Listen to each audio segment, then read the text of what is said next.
It is believed by many scholars that Lamashtu, goddess of madness, nightmares, and monsters, stole from the kennel of Asmodeus, when in truth she tore away a portion of hell and brought it through the maelstrom and added it to her own realm of Konuhia.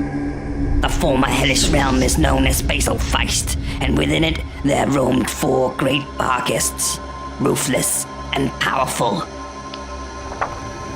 Lamashtu released the terrible creatures upon the primitive world of mortals and let them terrorize as they saw fit.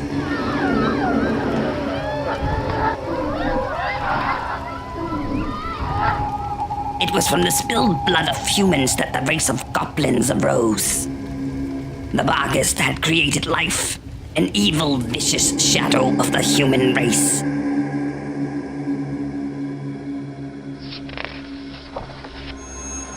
Hadragash was the first and most powerful of the Barghists. He saw that the goblins were a destructive force, but to his disappointment, the destruction often turned his creation against each other. Hadragas was not pleased, and so he gave his children the gift of the tribe, for together they were strong and cunning. Venkelvor, the second and most beautiful of the hellish Barghists, gave her children hunger. She saw their hunger was great and soon learned that she could not feed them within her own domain. As the goblins ate more, she ate less, and that did not please her. She sent her children out across the world to bring her food, and thus they received the gift of raiding.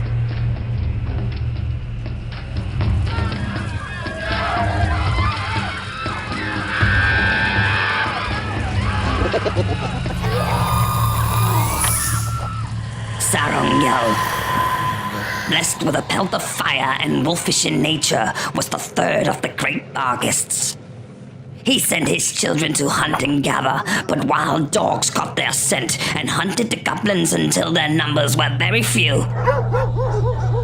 The hatred for dogs has run deep in goblins ever since. Sarangel tamed the wolves of the wild and ordered them to help his children to flee from the dogs, and in doing so, he gave the goblins the gift of riding, which later resulted in their hatred of horses.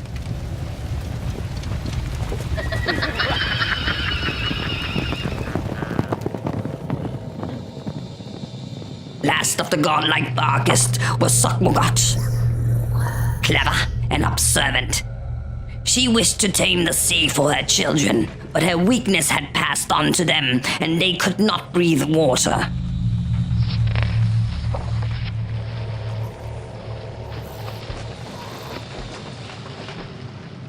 However, as their bodies drifted upon the shore, so did all manner of prizes. Snasgot was pleased with this discovery, and she sent her children down to comb the beach for treasure daily, giving them the gift of scavenging. As time went on, Lamashtu enjoyed watching the destruction her Barghist and their children wreaked upon the world. But she also saw the power of the human race grow and realized the threat that they were to her Barghists. She called the 4 back to Paizo Inc and rewarded them for creating the goblin race. It is said that Paizo Inc is where goblin heroes go when they die, to serve their creators or to feed them, depending on their deeds in life. Today, goblins can be found in all corners of the world. The vicious race usually pose a threat to all civilized people and settlements.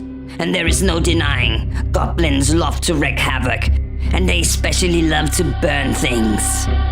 But they also love their freedom, and too often they see that freedom taken from them at great cost.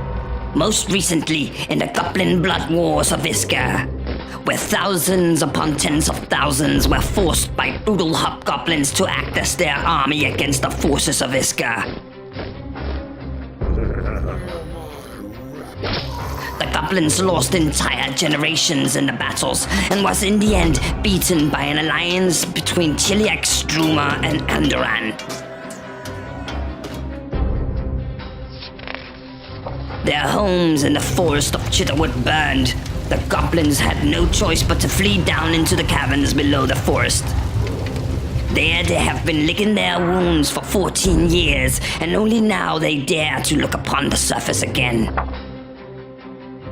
But it still seems like goblins will be around for a very long time, and though they are small, more than one overconfident Pathfinder have died with a shocked and horrible expression upon their face as the last words they heard was, "We be goblins."